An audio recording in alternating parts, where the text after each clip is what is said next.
नमस्ते साथियों, सशक्त भारत व बीजेपी से मैं डॉक्टर RK वर्मा। 4 जून यानी कल परिणाम आए, बड़ी निराशा हुई और हर राष्ट्रभक्त की आंख में आंसू आ गए। अगर ये कहा जाए कि सारी भविष्यवाणियां गलत करते हुए ऐसे निराशाजनक परिणाम हमारे उत्साह को कम करते हैं और देश के लिए घातक होते हैं, तो ये अतिशयोक्ति नहीं होगी। और कहीं ना कहीं विदेशी ताकतें और विपक्ष के गलत नैरेटिव फैलाने से ऐसा हो पाया होगा, ऐसा अनुमान है। हर हार के बाद समीक्षा होती है। हार नहीं हुई है, हमारी जीत हुई है, हम सरकार भी बना रहे हैं, लेकिन नैतिक रूप से मैं इसको अपनी हार मानता हूं।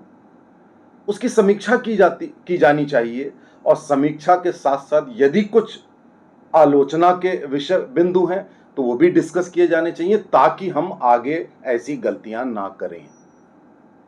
साथियों, आपको याद होगा कि मैंने एक वीडियो में कहा था कि 22 जनवरी को प्राण प्रतिष्ठा के बाद तुरंत चुनाव डिक्लेयर किए जाने चाहिए थे और उस मोमेंटम को आगे ले जाना चाहिए था। वैसा नहीं हुआ और उसके मेरे ख्याल से कम 1.5 महीने के बाद, 2 महीने के बाद ऐसा किया गया। कोई कारण नहीं था उस डिले का। अगर पहले कर देते तो कोई उसमें दिक्कत की बात नहीं थी। उसके बाद चुनावों को स्ट्रेच किया जाना, 8 चरणों को कम करिए, 7 चरणों को 5 करिए, स्ट्रेचिंग मत करिए। 2-2, 3-3 दिन के गैप से सब हो जाता है। मेरे ख्याल से इसके पीछे कारण रहा होगा कि हमारे प्रधानमंत्री जो अथक परिश्रमी हैं वो सारी रैलियां पूरी कर सकें, तो 10-10 दिन के गैप दिए गए, जिससे फॉल्स नैरेटिव और विदेशी ताकतें अपने मंसूबों में कामयाब होती गईं। गर्मी, जो भयंकर गर्मी थी, और आपने चुनाव भी या तो शुक्रवार या शनिवार या सोमवार रखे, तो 4-4 दिन या 3-3 दिन की छुट्टी लेके लोग भाग गए, जबकि मैंने कहा था कि चुनाव हमेशा मंगल, बुध, बृहस्पति के दिन ही रखे जाने चाहिए। खैर, इन सब गलतियों से क्या हुआ कि विदेशी ताकतों को जो और विपक्ष को जो उनके नैरेटिव थे उसमें हम फंस गए। और एक नैरेटिव था, जैसे कि इसके पहले आपसे कह दूं कि 400 पार के नारे ने भी कहीं ना कहीं हमको डैमेज किया। ये तो ठीक है कि हमारे कार्यकर्ताओं को टारगेट मिल गया 400 का, लेकिन वहीं पर हमारे विपक्ष ने यह कह दिया कि 400 का पार का इनका नारा सिर्फ संविधान बदलने का है और ये संभवतः आरक्षण हटा देंगे। बहुत कोशिश की गई, फॉल्स फेक वीडियोस बनाए गए। हमने कोशिश करी कि ऐसा नहीं है, लेकिन कहीं ना कहीं उत्तर प्रदेश में जो दलित वोटर था उसको लगा कि कहीं ना कहीं हमारे आरक्षण पर चोट लग सकती है संविधान के जरिए, और मायावती का वोटर वो समाजवादी पार्टी में चला गया, जबकि समाजवादी पार्टी से वो बहुत परहेज करता था। ताज्जुब ये हुआ, वो कभी भी नहीं जाता था, जाटो वोट कभी भी नहीं जाता था समाजवादी पार्टी की तरफ। अब इन कारणों में आप अगर देखें तो उत्तर प्रदेश में मैक्सिमम डैमेज हुआ, उसके बाद अगर कहें तो महाराष्ट्र में हुआ, उसके बाद कहें तो बंगाल में हुआ, और चौथे नंबर पर राजस्थान। इन 4 राज्यों में 3.5 करिए, राजस्थान का डैमेज उतना ज्यादा नहीं हुआ। इन 4 राज्यों में हमें 60 से 70 सीट ज्यादा मिल सकती थी, और अगर 70 सीट ज्यादा मिलती तो 310 तो बीजेपी की वैसे ही आ जाती। तो ये 4 राज्यों में, अब उत्तर प्रदेश में मैंने एक कारण बताया कि मायावती का वोटर पूरा का पूरा एक मुश्त ट्रांसफर हो गया समाजवादी पार्टी में।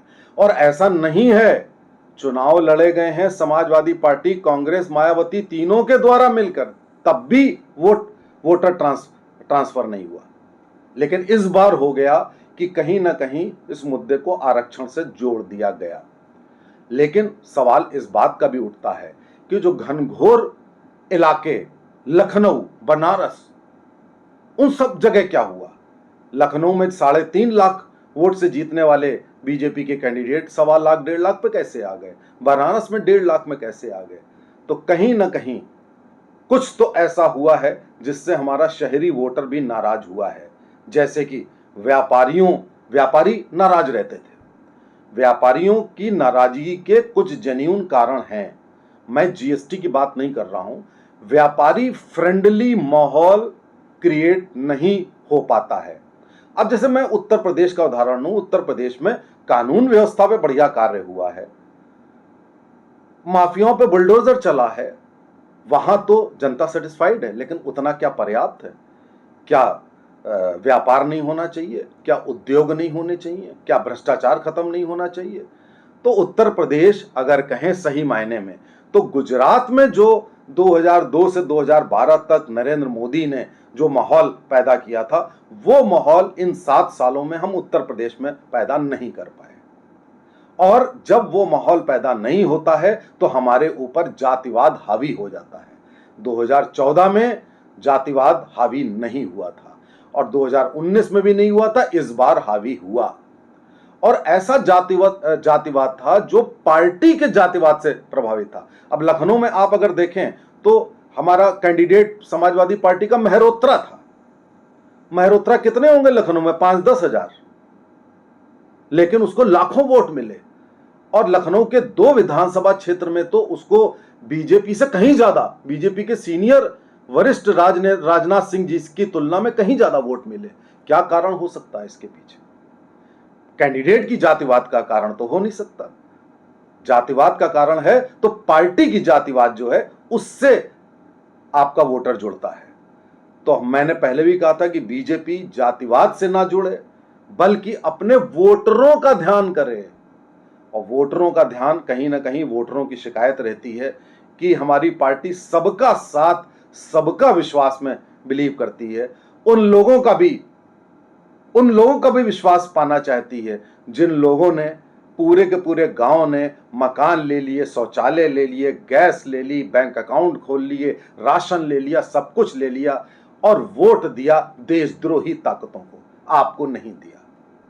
आप उनको सोने के महल भी बनवा के दे देंगे तो भी आपको एक वोट नहीं मिलेगा उनका, आप चाहे कुछ भी कर लीजिए। तो ये जो जिद है, इस जिद पर हमेशा के लिए अड़े रहने पर नुकसान होगा और नुकसान हो गया, सामने आ भी गया। एक कारण और भी है ग्रामीण इलाकों में असंतुष्टि का, और वो कारण है अग्निवीर योजना का। अग्निवीर योजना बुरी नहीं है, मैं फिर से कह दूं, लेकिन उसका प्रचार गलत किया। आप ही ने कह दिया 4 साल बाद हम रिटायर कर देंगे, जबकि रिटायर नहीं है। एमबीबीएस करने वाला भी 5 साल बाद उसको नौकरी नहीं मिलती है, बीटेक करने वाले को भी नहीं मिलती है, सीए करने वाले को भी नहीं मिलती, किसी को भी नहीं मिलती है जो प्रोफेशनल कोर्स करता है। यहां पर तो आप 25% को बाकायदा आप उसमें ले जा रहे हैं, सेना में ले जा रहे हैं, बाकी में भी दे रहे हैं। आपका प्रचार गलत था। तो या तो अग्निवीर योजना को यथावत पूरी की तरह वापस कर लीजिए, या उसका क्लेरिफिकेशन कर दीजिए, या 100% प्लेसमेंट कर दीजिए, वरना ग्रामीण इलाके नाराज होंगे। महाराष्ट्र में एक कारण और है। महाराष्ट्र में कारण है, बहुत तेल फैलाया हम लोगों ने, बहुत खिचड़ी बनाई हम लोगों ने। जहां तक एकनाथ शिंदे का गुट था जिसको अलग करना, वहां तक सब कुछ जस्टिफाइड था। जहां आपने अजीत पवार को लिया और भ्रष्टाचार से आपने हाथ मिला लिए, वहां सब कुछ गड़बड़ हो गया। तो महाराष्ट्र में भयंकर कमी आई। उतनी कमी कर्नाटक में भी नहीं है, कहीं भी नहीं आई उतनी कमी जितनी महाराष्ट्र में आई। और बंगाल में आप जानते हैं कि बंगाल के नेट को तोड़ना बड़ा मुश्किल है। और बंगाल में एक कारण जो बहुत इंपॉर्टेंट है, जो शीर्ष के बीजेपी के नेता नोट कर लें, जब 2021 में हम चुनाव हारे थे और हमारे विरुद्ध भयंकर हिंसा हुई थी, आपने क्या किया था ये आप बताइए। क्या आप अपने वोटर के साथ खड़े हुए थे? क्या आपने बंगाल में जाके उनकी रक्षा की थी? वो असम भागे थे, क्या किया था? वो परिवार क्या करेंगे इस चुनाव में? क्या वोट देंगे हमको? नहीं देंगे। तभी हम 18 से 12 पे आ गए, भले वो आपकी सभाओं में आए हों। तो बंगाल में भी कारण सामने है। और राजस्थान का कारण आप जानते ही हैं, वसुंधरा राजे एक बहुत बड़ा फैक्टर हैं। लॉस हो गया ठीक है, लेकिन वसुंधरा राजे से हाथ नहीं मिलाना है। ठीक है, 7 सीटें हमारी चली गई, कोई बात नहीं, राजस्थान का हम किसी तरीके से झेल ले जाएंगे। तो साथियों, इन 4 राज्यों के जो कारण थे, वो कारण हमने आपको बताए। थोड़े बहुत और दाएं बाएं कारण हो सकते हैं, थोड़े बहुत आप जोड़ सकते हैं उन कारणों को, लेकिन उसके बावजूद भी एक कारण हमारे वोटर का जरूर है। हमारे वोटर का ये कारण है कि उसको ये सोचना चाहिए था कि 500 साल बाद राम मंदिर बना है। इन सब चीजों को भूल करके आप एक चीज को सेलिब्रेट तो करो, उनको वोट तो दो। जब आपने शिलान्यास किया था तो आपने हटा दिया थी बीजेपी गवर्नमेंट, आज मंदिर आपको दे दिया तो आपने हटा दी। मैं मानता हूं कि कुछ कैंडिडेट का सिलेक्शन गलत हुआ उत्तर प्रदेश में। मैं समझता हूं 30-35 कैंडिडेट्स का सिलेक्शन गलत हुआ, इसीलिए हमारे कार्यकर्ता और आरएसएस वाले भी, संघ के लोग भी थोड़े इनएक्टिव थे। लेकिन उसके बावजूद भी हम सब लोगों ने वोट दिया ये देख करके कि एक मोदी जी हैं जो कार्य कर रहे हैं। 74 साल की उम्र में 206 रैलियां करके जो आदमी इतनी मेहनत कर रहा है देश के लिए, उसका कोई लड़का नहीं है, उसका कोई परिवार नहीं है, वो कर रहा है। तो ये सोच करके दिया, ये सोच के नहीं दिया कि हमारा लोकल कैंडिडेट क्या है। लेकिन आगे से बीजेपी को ये देखना पड़ेगा कि आपका जो कैंडिडेट है 10 साल से उसने इलाके में किया क्या है। अरे हम बुद्धिजीवी हैं, हम वोट उसी को दे देंगे, लेकिन एक आम आदमी ऐसा नहीं करेगा। तो इसलिए आपका कैंडिडेट, मैंने हमेशा कहा, आप नए लोगों को लाइए, प्रोफेशनल्स को लाइए, जातिवाद के बेसिस पे मत दीजिए, आप विचारधारा के बेसिस पे दीजिए, अच्छे लोगों को दीजिए, वो जीत के आएंगे, मेहनत करेंगे, लोगों से जुड़ेंगे। तो कहने का तात्पर्य यह है साथियों कि हमको आगे जो मेजर लेने हैं वो भी मैं आपको साइड बाय साइड बताता चला गया कि हमको करना क्या है। और अंत में कहूंगा, लोगों से जरूर जुड़िए। केवल विचारधारा हमने दे दी, अब मोदी तो हर व्यक्ति से मिल नहीं सकते। मैं आपको एक उदाहरण बताऊं, 2017 में उत्तर प्रदेश में हमारी सरकार आई थी, आज 2024 हो गया है, 25 पत्र लिख चुका हूं मुख्यमंत्री से मिलने के लिए। बहुत सक्रिय हूं, सशक्त भारत का प्रणेता हूं, इतने वीडियो आते हैं, बहुत बहुत कुछ इनपुट दे सकता हूं। उन पत्रों के बावजूद भी वो पत्र पहुंचाए नहीं गए होंगे, एक बार भी अपॉइंटमेंट नहीं मिला। तो जब मुझको अपॉइंटमेंट नहीं मिल सकता है तो चंद लोगों को वो अब जनता दरबार में दे देने से काम नहीं चलेगा, जुड़ना पड़ेगा, जैसे मोदी जी गुजरात में जुड़े थे। और आप मध्य प्रदेश को देखिए कि मामा जी जो 8 लाख वोटों से इतने भयंकर मैंडेट से जीते, वो आदमी, उनसे कोई भी जाके मिल सकता था।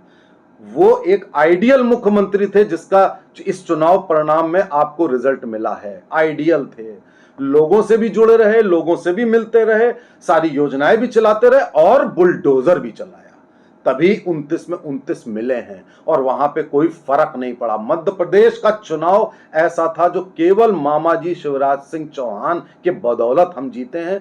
उनको रिवार्ड करना चाहिए शीर्ष नेतृत्व द्वारा, और ऐसे लोगों को प्रोत्साहन देने के लिए हमें आगे आना होगा, रणनीति बदलनी होगी। वरना आज हमें मौका मिल गया है, आज एक बार फिर मोदी जी आ गए हैं, हम बच गए हैं, किसी तरह आगे नहीं बच पाएंगे। इसलिए केवल विचारधारा नहीं, बहुत कुछ आगे भी करना होगा। नमस्ते, जय हिंद।